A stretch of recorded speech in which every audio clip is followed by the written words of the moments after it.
Hey everybody, welcome to our YouTube channel. We are Nicole and Lyndon, a full-time travel family that has been taking our 6-month-old all around the United States and around the world. And in today's video, we are going to be talking about our top things to do while in Seattle, Washington. So number one is Pikes Place Market. We had so much fun here. We went back several times and every time we saw something new.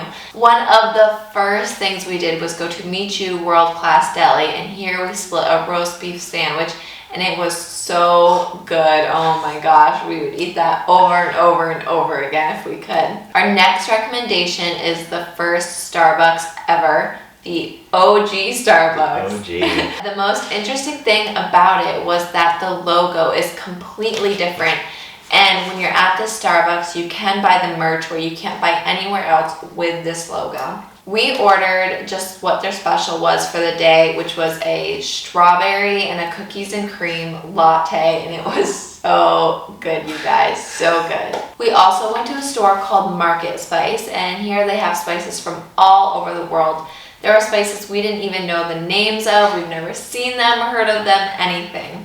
While we were here, we bought some spices to go on our fresh fish that we bought in the market, and we bought 2 different types of tea, matcha and Moroccan mint. In the market, they have fresh seafood, fresh produce, and they have fresh flowers. They have tulips this time of year, which was really, really great, and it made the whole market smell so beautiful. And they also have a lot of vendors selling their crafts, which was so fun to walk through and see what everybody was making.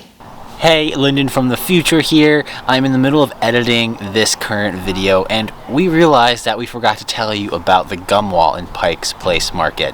You need to check that out. It is right below the market, and it is just an entire hallway outside that is just filled up with people's chewed gum on the wall. Kind of gross, right? But it's also just a really cool piece of art and looks absolutely amazing.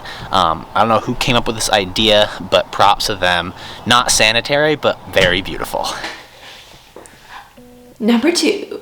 If you are a coffee lover, then you obviously know what Starbucks is, and it originated in Seattle, so we had to go check out the Reserve Roastery there, and we were not disappointed. It was amazing. So this whole roastery is really modern and awesome looking. You get to walk through these massive wooden doors, and inside is just everything coffee, everything you would ever want to see. So while you're walking through this, you can see all of their amazing merchandise that is exclusive to that roastery. You can also find an Italian bar serving their own handmade pizza, which unfortunately we didn't get to try, but we would love to try it one day if we go back. They also have a coffee-infused bar, which we have never seen before, I don't think. So cool, no. Yeah, so that was really amazing. Along with the coffee-infused bar, they have their regular coffee bar where all the baristas are there making you all the delicious coffee. And they make it all in-house, which is even better. You know exactly where it's coming from,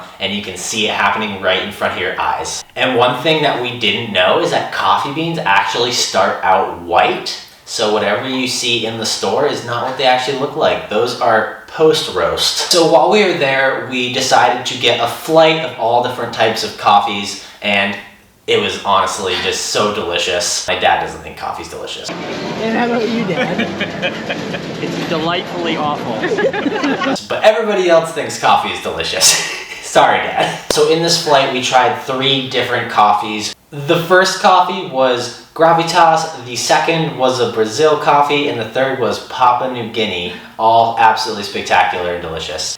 And the next part of this flight that we got was trying coffee that was brewed 2 different ways. So the first of these coffees was a pour over, and the second one was a barrel-aged whiskey, which were both so delicious. Nicole's dad absolutely loved it. Yes, he really did. Because I have a video of him going, "It's like fine wine." Oh, it's like a fine wine. While this is such an amazing place to come, do be aware that it can get expensive as you are in Seattle and it is Starbucks' first ever roastery. So do keep that in mind, but if you're able to, definitely check it out. It is so worth it. Number 3.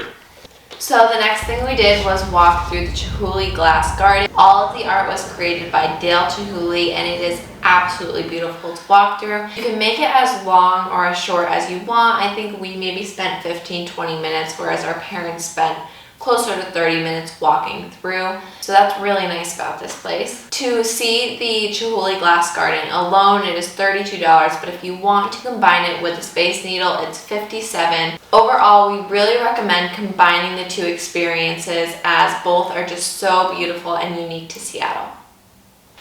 4.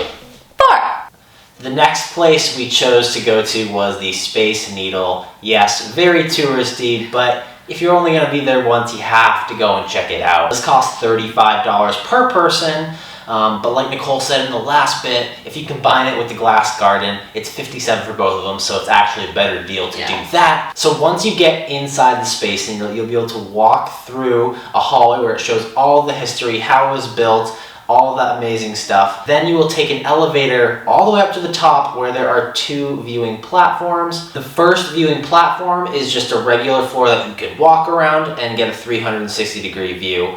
And then if you want to get a different kind of feel, you can go down the stairs there, and there is a glass floor that rotates 360 degrees every hour. They also have a bar up there, very expensive, so we did not do that because We don't have that. Not in our budget. From the top of the Space Needle, you can see all of Seattle. You can see Mount Rainier in the back, which is the largest mountain in Washington. And you can also see across the water on the Olympic Peninsula where Olympic National Park is, which we also recommend you go and check out. So it's just a gorgeous view and totally worth it if you are ever in downtown Seattle. Number 5. Alright guys, next up is Kerry Park, and this is a small little park where you have a beautiful view over Seattle. You're able to see the Space Needle and Mount Rainier on a clear day. We went up here, drank our coffee, and left. It's something very short, but definitely worth it. And free of charge. Yes. 6.